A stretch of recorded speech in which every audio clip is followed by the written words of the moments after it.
Ian Birch began his magazine career in the mid 1970s at Time Out in London before becoming a music journalist, first at Melody Maker and then at Smash Hits.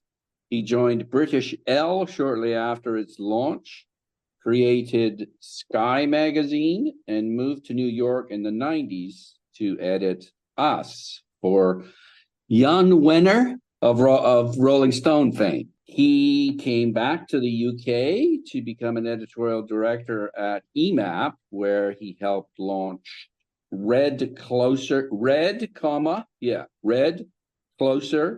and Grazia, and relaunch Heat.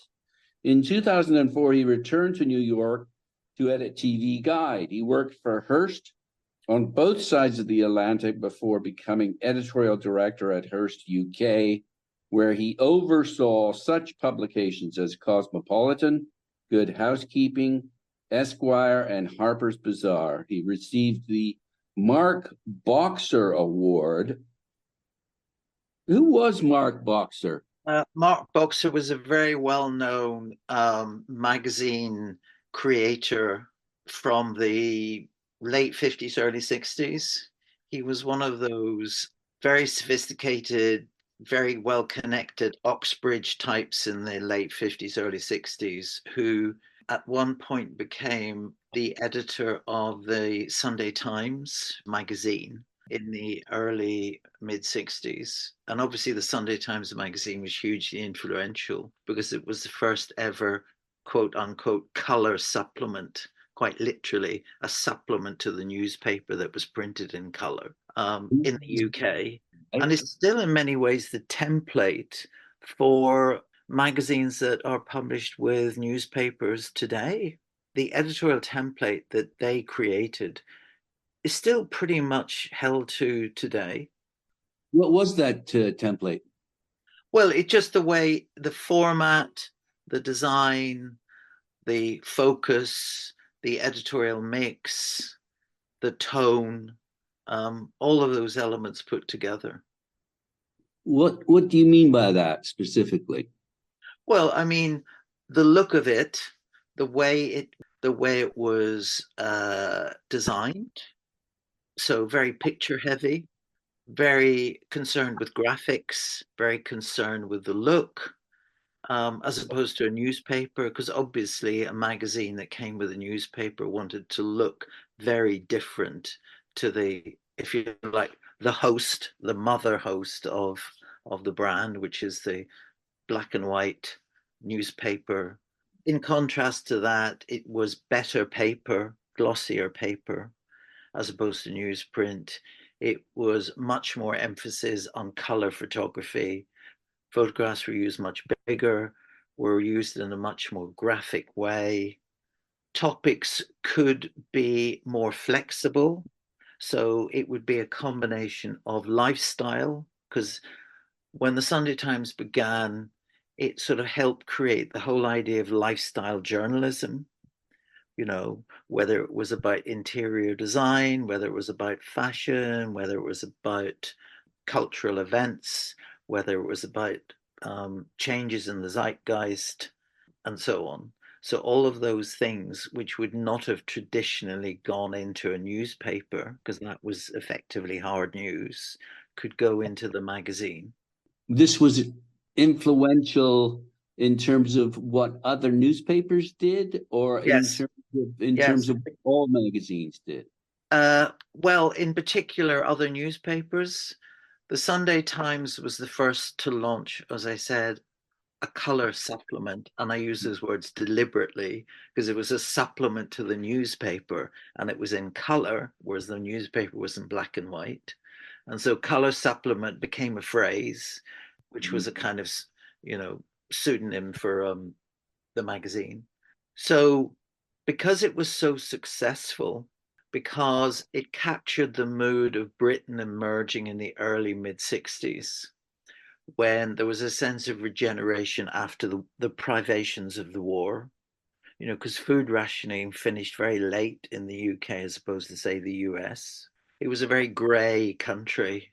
And by that time, it was beginning to become more of a technicolor country. And the color supplement in many ways epitomized that, the emergence of a kind of new optimism, a new sense of color, a new sense of hope, a new sense of escapism too. Carnaby Street and the Beatles. Oh yeah, absolutely. I mean, but the Sunday Times predated that, Yeah, but it okay. absolutely picked up on that. It examined that. It ran with that, and it one fed into the other. And so, because the Sunday Times magazine was so successful financially and culturally, but particularly financially, so because Britain was beginning to create a new kind of quasi luxury lifestyle, people were buying washing machines, modern furniture for their home. Fashion was reigniting, with people like Mary Quant and so on. There was this whole new, very well known kind of British explosion. Suddenly there was a whole new set of advertisers who wanted to push these lifestyle products. And the Sunday Times magazine was the perfect place for them to go because it was the biggest newspaper in the UK, because it had very high production values, because it was in color, or it was mostly in color. It wasn't all in color to begin with, but there was a fair chunk of color. So it was a great place to put your ad because, you could have a full color ad, which you couldn't do before in a newspaper. And very quickly it began to make a lot of money. So obviously the other big newspaper empires like the Mail, the Express, I'm talking about early mid 60s here, thought they would like to be in on this action too. And so they then began to launch their own magazines, which were very much based on the template of the Sunday Times magazine. Sunday Times readership was probably more affluent and a bit better educated, though, no? What was interesting and new about it was that it could combine those two elements. What they deliberately did was to create a vehicle that could juxtapose more lifestyle stuff, if you like. Frivolous is an unfair word, but Yeah. lighter, more lifestyle stuff with more serious reportage. And so they created this new blend, and Yeah. that was what was so kind of interesting about it, because you could move from, a very hard hitting piece on Vietnam, followed by an interview with Paul McCartney, followed by the latest fashions in, whatever Mary Quant had done that season. And so you had this new sort of, if you like, flat planning approach. And that was the kind of genius in many ways of both the editor and in particular the art director. The art director should have special credit, a guy called Michael Rand, who really was the unsung hero of the Sunday Times. And Michael Rand, if you like, helped create this design package where the light could sit beside the heavy, where the more fun could sit beside the more serious, Mhm. where the kind of advertising could be positioned in such a way that it didn't feel uncomfortable or distasteful is perhaps too strong a word to the Sunday Times reader. That was what was so interesting about it, because he created this new mix and it was hugely influential. Michael Rand is possibly one of the most important kind of designers in the UK in the early mid 60s, well, longer for the whole of the decade. Funny, he shares the name with Paul Rand, who was very, very influential in the States, but no relation, I'm No sure. relation. I'm 99.9% sure there was no relation. He's because I interviewed him, and he's now getting quite old, as you can imagine. He was very frail because he'd had, I think, a brain aneurysm, and amazingly he recovered. I mean, fantastically. He's such a charming, generous man too. And when I interviewed him, I could only do it on the phone because he couldn't deal with one-on-one meetings. It was just too tiring for him, understandably. Well, it's wonderful that you got to him, though. Oh, I'm completely thrilled. I mean, Yeah. I would put Michael Rand up there with George Lois as one of the great art directors of the 60s. I mean, they were very different, but I think equally as important as each other. And whereas Yeah. George Lois rightly has had incredible, coverage and exhibitions in MoMA, and I interviewed him as well, actually, which I was very lucky to do before he died. I think Michael Rand is as important in his own way within the newspaper universe as opposed to the magazine universe. Lois was a good self-promoter too. Oh, big time. Yeah. Whereas Michael is much more very typically British, kind of self-effacing, Yeah. modest, and very, very generous. That's what everybody, I interviewed quite a few people who worked with him, and Hmm. they all said the same thing. You know, they all said it was incredible how much creative freedom he would give the other designers under him or the photographers. And George Lewis was very different to that, because George Lewis was very much, I'm in charge of this cover, end of story. And he had a very on and off, semi fractious relationship with the photographer he worked with a great deal. Fisher. Yes, Carl Fisher, who I also interviewed in New York, and they wouldn't be interviewed together. Even, you know, 50 years later, they would not be interviewed together. Mm. I had to be Well, quite careful about what I said, you know. yeah. Egos. Absolutely. Okay. You interviewed them, I should mention now, for a wonderful book that you produced called Uncovered: Revolutionary Magazine Covers, the Inside Stories Told by the People Who Made Them. That was published in, In 2018. yeah. And I was so thrilled to see that Hannah Knowles was one of the editors. Yeah, she was my original editor, because she was at Hachette before she left. She was a fabulous editor. Yeah, yeah. I interviewed her for the show, and it was great. I think she's director of editorial at Faber now. Yes, she is. Okay, so let's, if we can, let's get into the foreword written by Anne Fullenwider. Now, is she still the editor in chief of American Marie Claire? No, she was at the time. She says in this foreword that the idea of a cover, magazine cover, is to, quote, create an immediate emotional impact. I'll just quote a little sentence that follows that. The great covers do this within the first milliseconds of eye contact. The image is arresting, the words complimentary, but most of all, a cultural moment is distilled to its essence. And she indicates that this is a kind of a magic alchemy that she was searching for always. Does that mean it's inexplicable?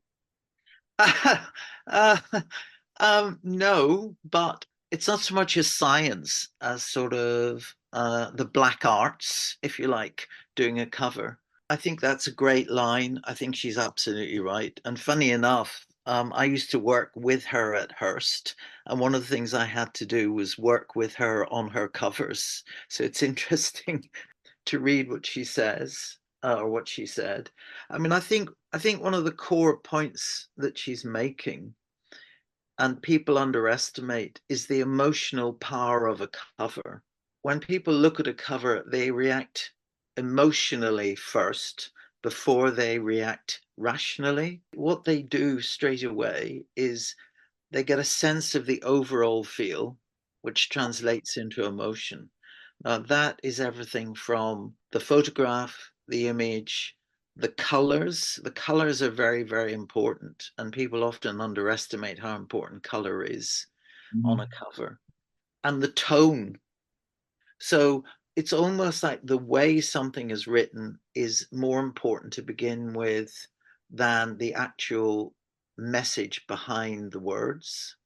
Mhm. So I think that's what she's saying there, because the more that you can make that emotion feel, if you like, authentic and trustworthy and enjoyable, the more likely they are then to pick up the cover and read the cover lines, because they don't read the cover lines until they've had that emotional reaction. And that emotional reaction, as I said, will vary between who is on the cover, the way they're photographed, the way it's designed, and the colors that are used.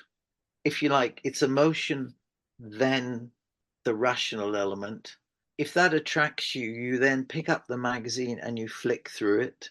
So the promises that are made on the cover need to be obviously delivered inside. So if someone says, exclusive interview with X celebrity, when you flick through it, you've got to be able to see something that's substantial about that celebrity. Otherwise, you're thinking, well, why are they saying, this is exclusive, or this is the first interview in which she ever say blah, blah, blah. Promise. Yes, the promise. The promise has got to be delivered, or it's got to be seen to be delivered. And then if all that sort of comes together, then you buy it, and then you read it on the bus, on the train, on the subway, on the tube, on the metro, whatever. And that's when you start to kind of basically feel pleased that you bought it, because it's delivering you something. It's delivering you, it's a promise fulfilled. Then you may have you may have the start of a regular reader, because that reader might think, oh, this is good, I'll come back here. There's something that I enjoy and is useful. So the idea of, it's got to be both enjoyable and useful. So it's useful for me in my life. Now that utility might be simply, it makes me feel good for half an hour while I'm reading it. It makes me feel smart because it educates me. Yes, it makes me feel part of a community that I want to feel part of.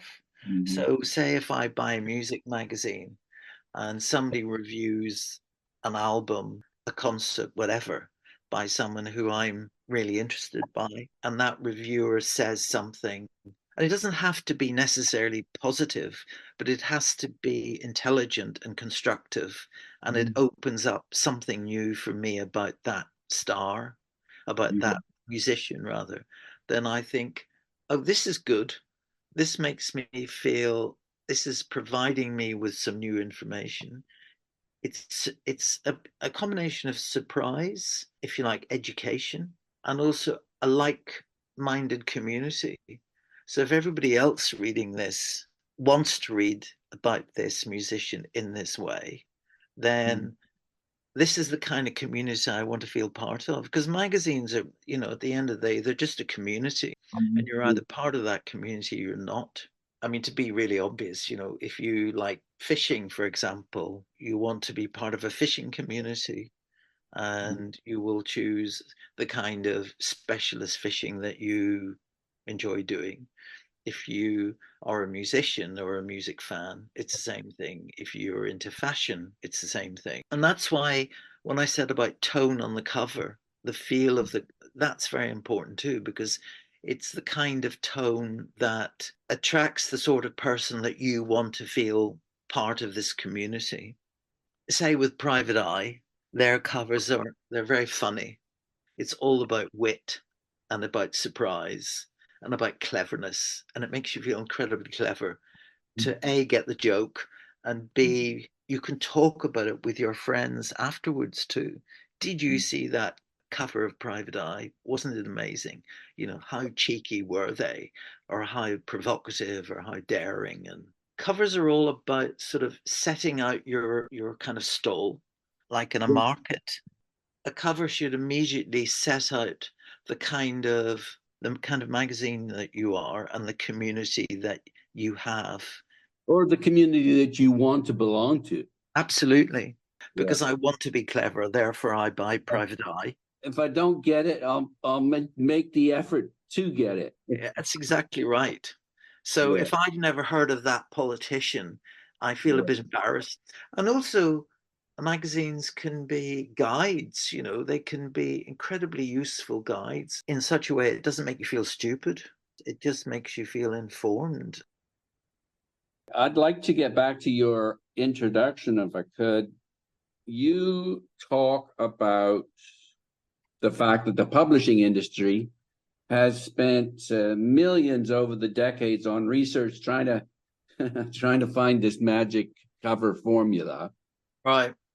And you talk about the received, quote unquote, thinking.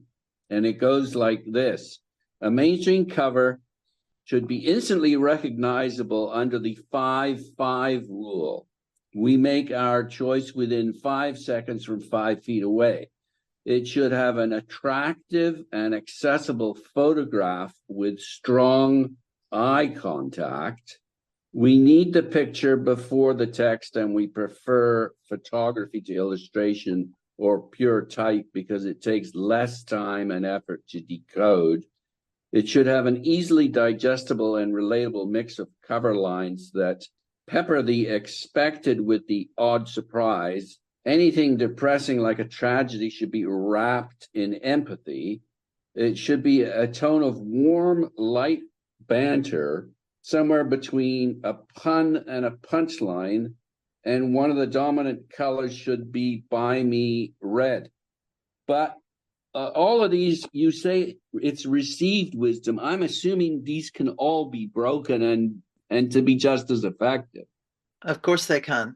And I mean, I say receive very deliberately. I mean, on the one hand, you have a magazine like People magazine, which is one of the biggest and, most successful magazines ever launched.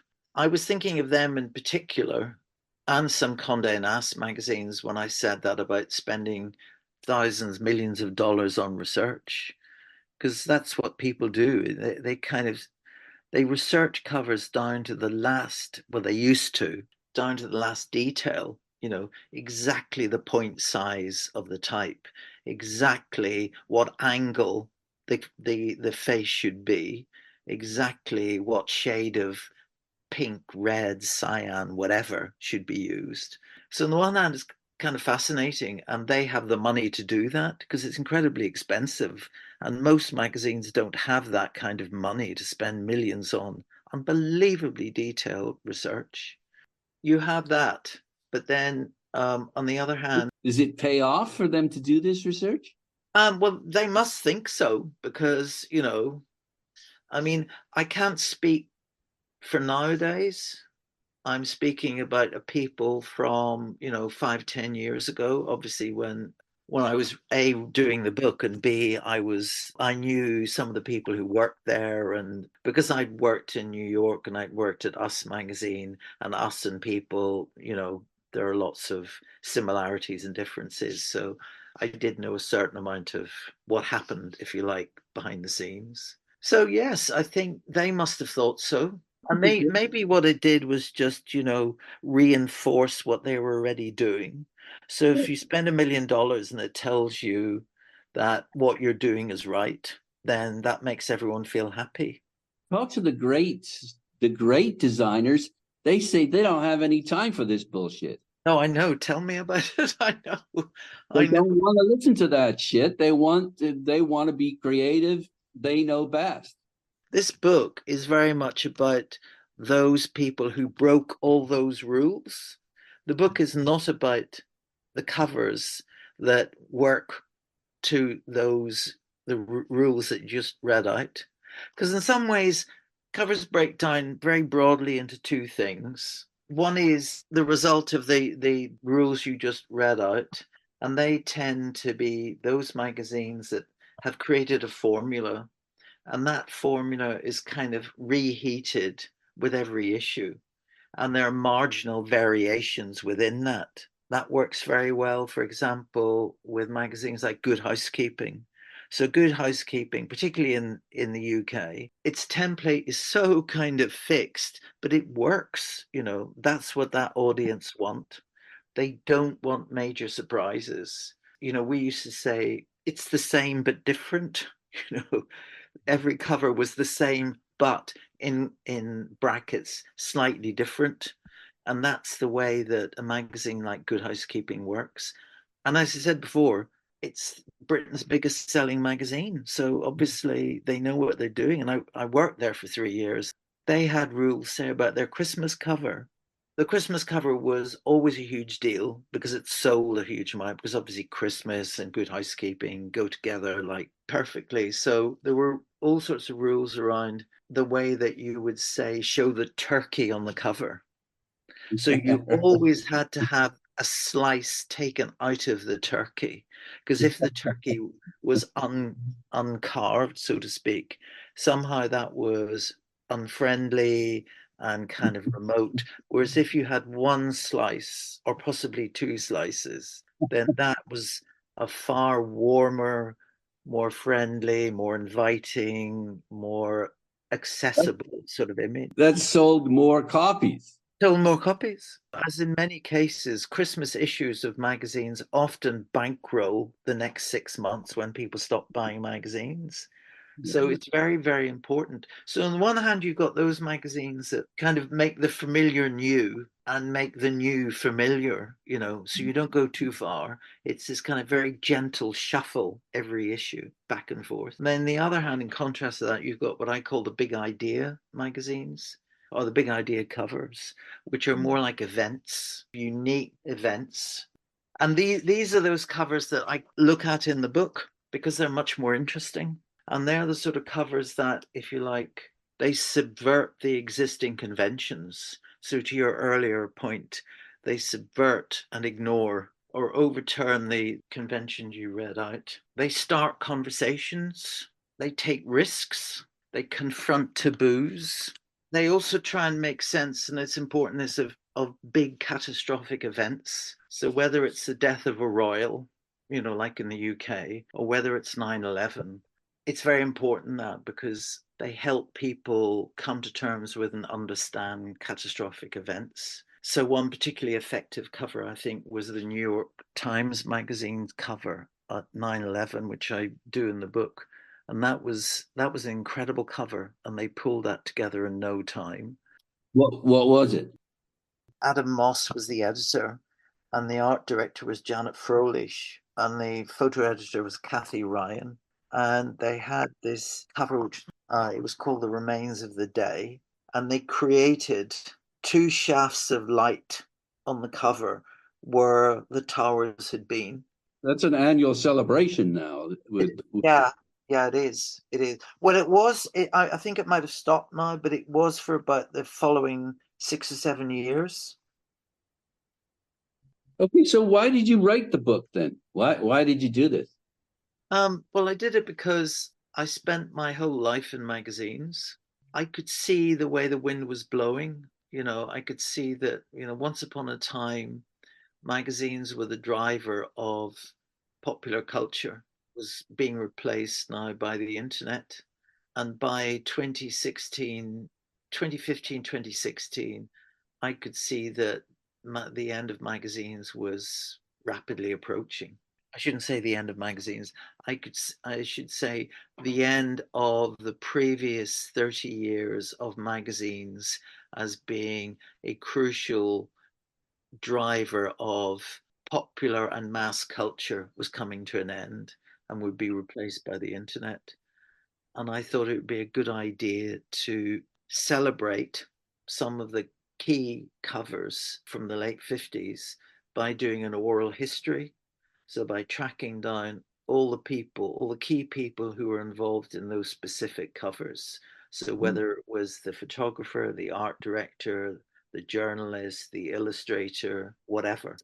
I started the book from the late 50s because there weren't any people around left. They'd either gone to the great editor in the sky or they just weren't in a position to do an interview. So I started in the late 50s and worked my way through. And I think the 60s was a great period, a great era for magazines because they really did reign supreme in the 60s. 50s and 60s, that's where a lot of the ad money went. And then it sort of drained off into television, didn't it? Yes. But also, I think in this, because their circulations were so huge, whether it was Time, Life, New York Times, whatever, they were so huge, they were complementary with television. They had the similar audiences. They had a similar audience. And because we still had sort of monoculture there as opposed to fragmented culture that we have now, there was mass culture then, and now it's a kind of culture of mass, of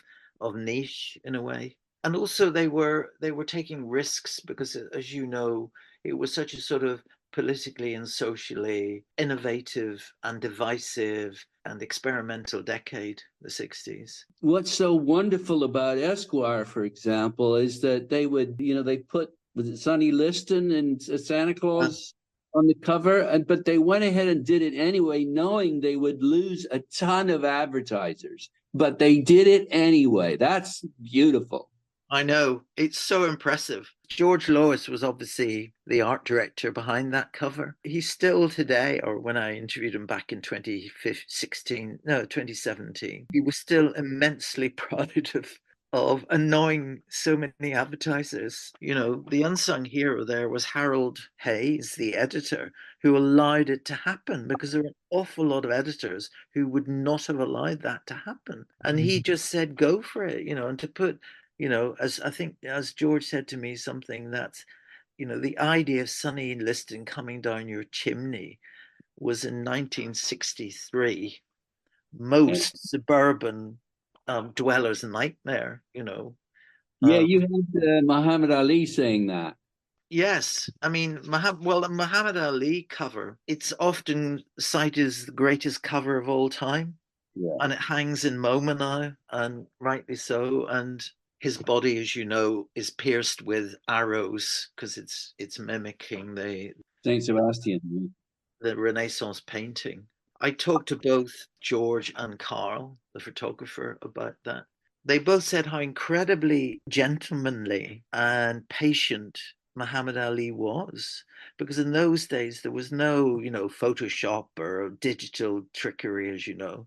The arrows were held up by very thin fishing wire, Yes. which were attached to a wire going across the top of the studio. And then they had to paint out the fishing wire. And you can imagine how long that took. And this is one of the most famous men in the world at that stage. But he never complained, apparently. He just kind of, whatever you got to do, you got to do. I mean, I think George Lois's covers for Esquire in the 60s, there's a very good reason why they're in MoMA, because they are works of art. They really are works of art. They're works of art, but they're, as you've indicated earlier in our conversation, they're also very, very smart and clever and Incredibly provocative. Another cover was the cover of August 1966, which was a story about Vietnam M Company and how they went from training at Fort Dix to actual theater of war in Vietnam. Extraordinary story, incredibly long, and also the cover, it's just white type on a black background. And it simply says, in a quote, "Oh my God, we hit a little girl." I mean, the most classically uncommercial yeah. cover that would actually drive readers away. Vietnam was such a sensitive subject, such a polarizing subject, such a kind of politically contentious, controversial subject. When I interviewed him, he said he didn't know what to put on the cover at first. He didn't want to do just a kind of, a classic sort of war picture, because no one would have taken any notice of it, sadly. And then he started to read the copy, and this quote leapt out at him, and he said, "That's the cover," and literally did it in 20 minutes, biked it round to Hayes, the editor, said, "That's it," and that's the way they worked. Incredible relationship, the editor and the art director had, because George Lois was allowed so much creative freedom. Of course, he demanded the creative freedom. And then the other interesting thing about George Lois was that he worked in advertising.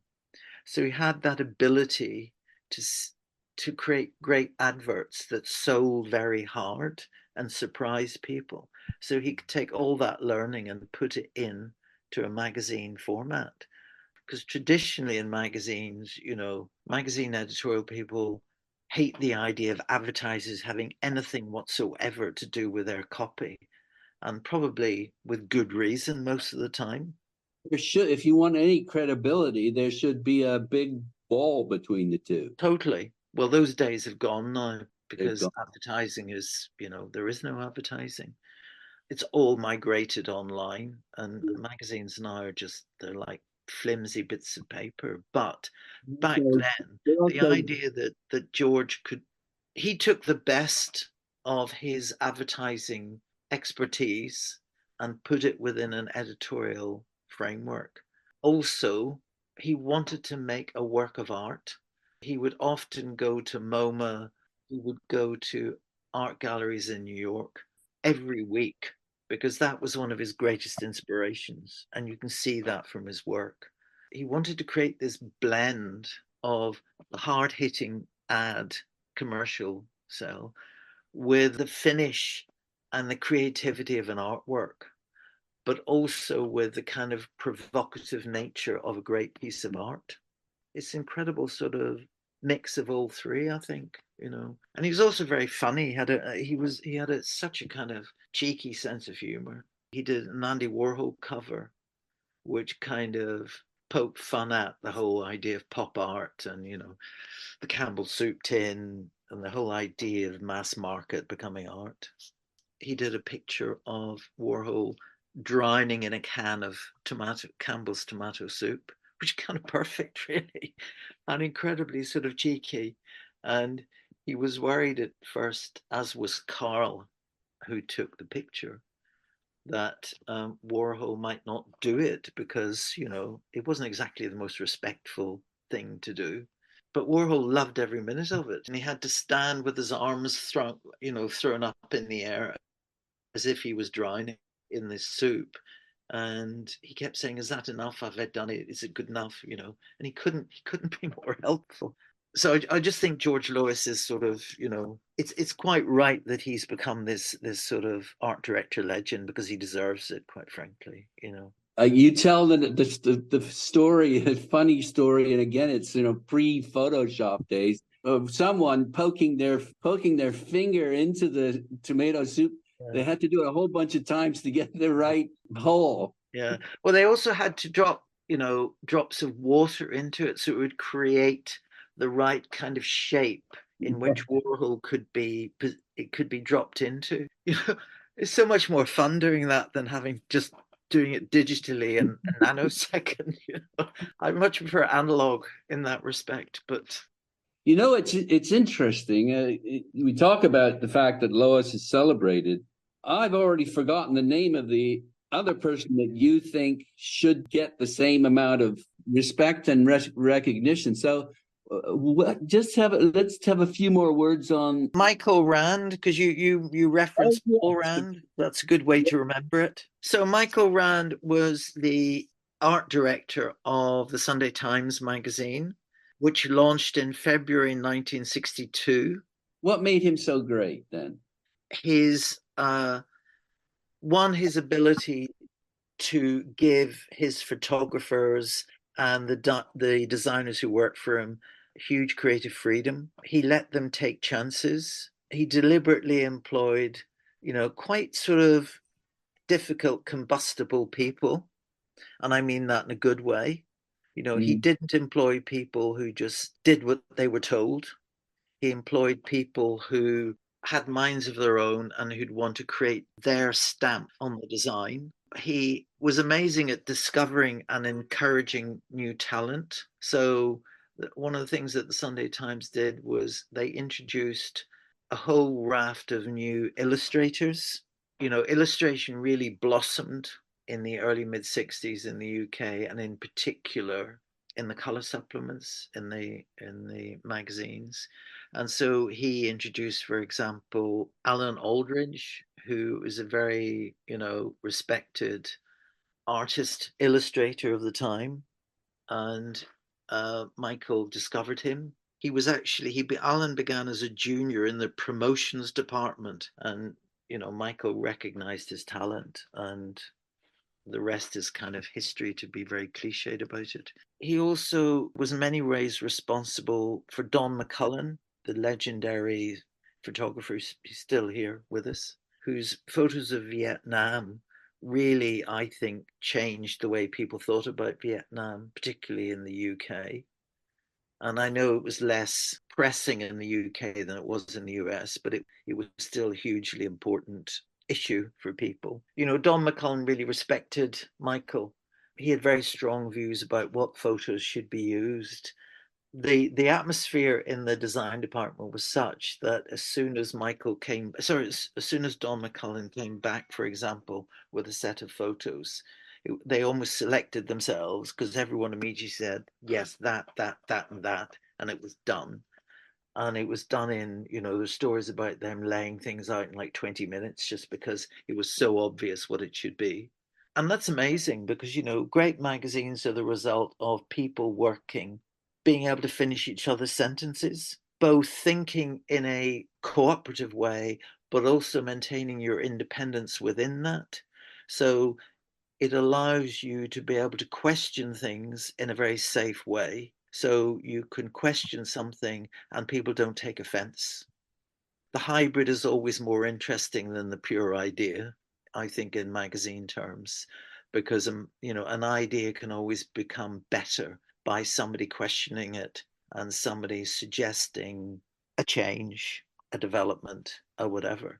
One of Michael's designers was a guy called Roger Law, who went on to become part of a group called Fluck and Law. And Fluck and Law, I don't know if you know, but a very big show in the UK was Spitting Image. Yes. Roger was part of Fluck and Law, and he helped create Spitting Image. So you can imagine the kind of person he is, very strong, very witty, absolutely takes no prisoners. He would often lay out Don McCullin's photos. He said, it's a terrible thing to say, but the adrenaline around the office was unbelievable when McCullin's stuff came in. Michael would discuss the presentation of the pictures with David, who did the layout. David was a very important designer at that time. The Sunday Times magazine was the newest thing since sliced bread, and everybody wanted to work on it. Michael Rand was our mentor. That's another reason why he didn't have that big personality that obviously George Lois had. You're describing opposites to me here, Ian. But that's why it's interesting. I'm very glad that it comes across like that because they are opposites. But what does that say about what's required to make a great cover then? Well, what it says is that you need a fabulously talented art director. What you need is you need a relationship. It's a Lennon and McCartney situation. If you have a great sympathetic editor who allows a great art director creative freedom, and you also have a situation where you can critique each other. So, in the same parallel that Lennon and McCartney songs, in my opinion, were always better than solo Lennon or solo McCartney songs because they allowed they allowed the other person to critique and make their better work and vice versa. And I think that may sound overly simplistic, but in many ways, that's the driving force behind a great editor. It's a small team. It may be more than two people, it may be three or four. You may add into that the photo editor, who is also crucial. You may add into that the person who writes the cover lines, maybe the features editor or whatever, the copy editor, whatever. But you find again and again and again that unique blend of a small group of people, a small inner sanctum, they are working in harmony and they can manage to critique and support one another. That's what creates a great cover. When Rolling Stone was great, it was because Jan was there with an editor and an art director. So when I worked at Wenner, Fred Woodward was the art director of Rolling Stone. He reminds me a bit of Michael Rand actually, because he's very quiet, but he's very forceful. It's all about how quiet is far more forceful than not the noisy or loud, I think. So I always get nervous if people are very quiet. When I was at Wenner, it was obviously Jan in the background, and Jan gave everybody a lot of freedom, unless he felt very strongly or was in a very bad mood, or he could be quite capricious, but he was a genuinely talented editor publisher, and his instincts, in my experience, were spot on in editorial terms. But when I was there, that posse, if you like, that inner sanctum was Fred Woodward, Laurie Tocqueville, who was the photo director. There were different photographers, but they were new and incredibly talented, like Mark Seliger.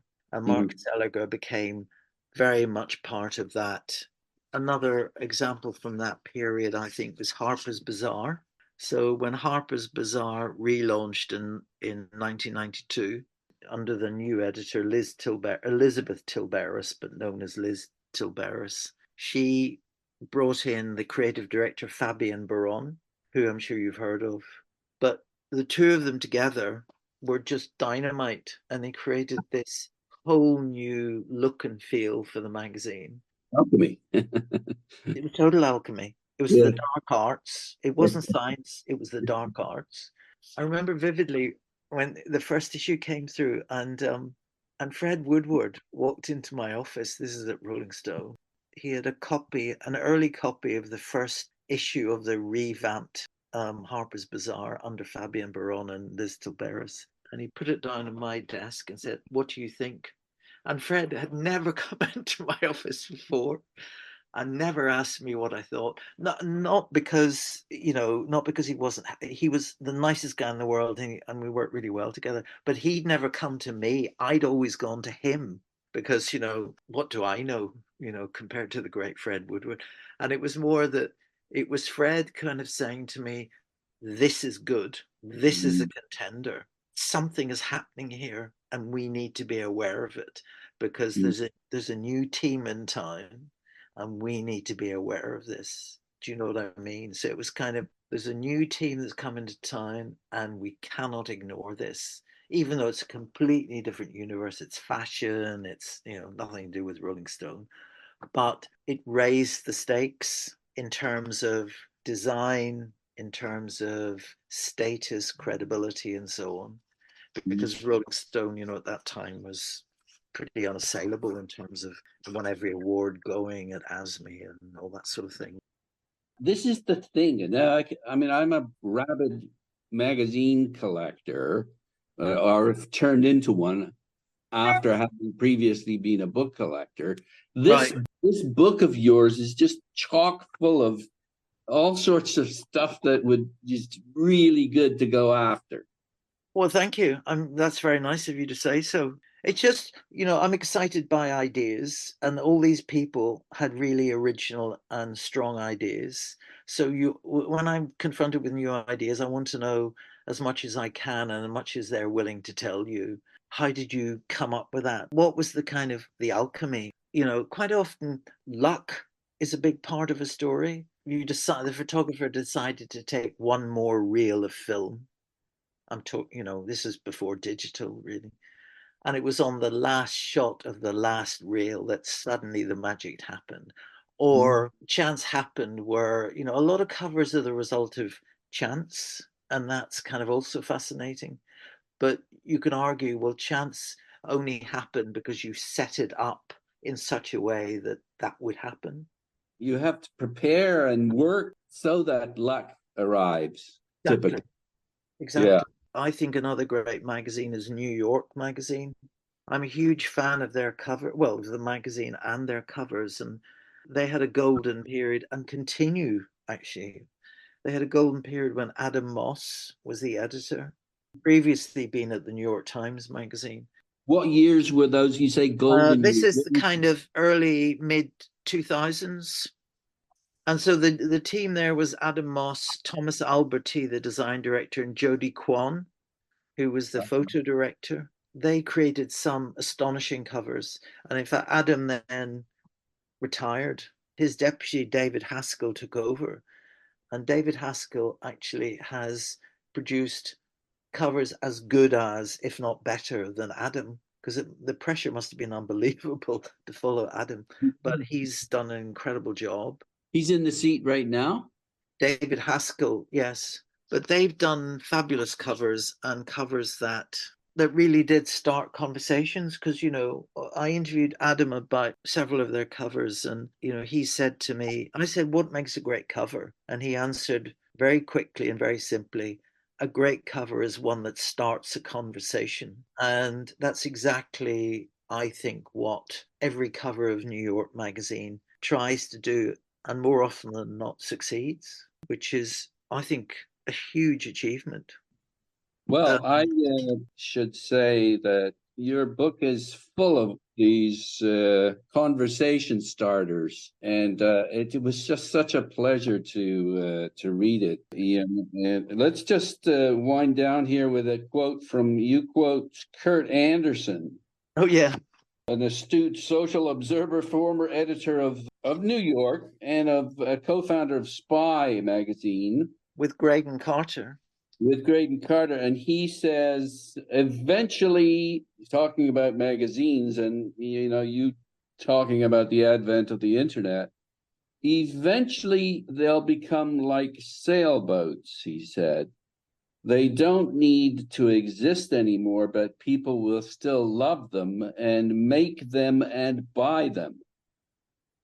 Yeah, well, I Uh, think quote is as relevant now in 2024 as it was in 2018. And in fact, I think it's more relevant. And the only thing I would add to it is that the era of the mass market circulation magazine is over. We know that mhm. because the internet has happened. But the era of the small, independent, dynamic magazine run on a shoestring by, again, that core. So instead of the core is surrounded by many others, nowadays the core is the magazine. Most magazines are run by two or three people with a lot of freelance help. And I think what magazines now are much, much more niche driven. These magazines that they're coming out with today are stunning. I know. I was in Manchester not that long ago, and I came upon this magazine store. It was gorgeous. It was filled with the most beautiful objects, magazines.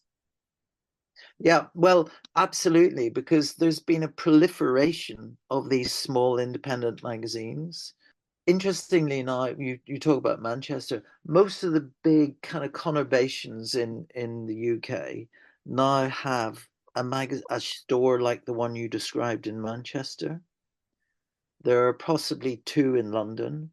There's one I know in Edinburgh, one in Bath. Yeah, I just read about one in Toronto that opened a year or so ago. These magazines, it's kind of, it's a way for people to express themselves because it's very hard to do anything really stylish online. It's Yeah. very hard to kind of create something as stylish and as passionate, which you can do in a magazine, you know. And because now we have the tools, because the tools are everywhere, you can create a magazine from home, like, on your laptop, on your iBook, on your whatever, in your Mhm. attic at home. And now there are lots of independent printers, there's an independent distribution service. So the numbers are tiny, but that's not the point. The point is that it's about self-expression and creativity for smart young people, and also differentiation. I'm not part of the crowd online. I've got my own universe here. There's no problem with the technology because it's cheap, available, it's easy to kind of use. I mean, it's interesting because I've been asked to do a few talks and lectures at different universities and art colleges and whatever. St. Martin's in London, which is one of the great art schools. A friend of mine is a lecturer there. She asked me to do a talk about various magazines, whatever. And she said, "Oh, you must come and see this sort of project work because at the end of the third year in this course, you have to do a project as part of your course." And I couldn't believe it when she took me into the room. Virtually every one of her students had created a magazine. I mean, it Mhm. wasn't like they were designing textiles or they weren't, designing shop interiors, or I'm being slightly facetious, but every one of them, virtually 99% of them, were magazines. And I went, my God, every one of these is a magazine. And she said, I know, that's what they all want to do. They all want to buy a magazine. So I said to her, well, could you ask them to start buying a few more? Because then we could. Buy magazine. They all wanted to make a magazine. Yeah, no, but they don't want to buy. I mean, I'm being facetious when I say that, obviously, but they were so sophisticated looking. They were so carefully done. They were labors of love. They were so specific. It was so niche. This is a magazine for people who like these three things, whatever they are: stamp collecting, China, and teapots. I'm being facetious. But it's just fantastic that people want to do that. And that they can do it. You have to want to do it, and because the technology allows you to do it, it was very heartening. Because I'd said to her beforehand, do you really think they want me to talk about, this man called George Lois who did stuff before they were even conceived, before their parents were virtually conceived, let alone they were conceived. She said, no, no, no, no, no, they really want to know. And they did. They were fascinated. Anyway. Well, it was fascinating to read your book. It's if you're at all interested in magazines, this is a must read. It's called Uncovered. Revolutionary Magazine Covers the inside stories told by the people who made them, by Ian Birch. Who published that, Ian? It's Castle. It's part of Hachette. Ah, yes. Okay. Thank you so much for your time. It was really, really great to talk to you. Well, I hope it was useful. Lovely to meet you. Yes, likewise. Okay. All the best. You too. Bye-bye. Bye. Bye-bye.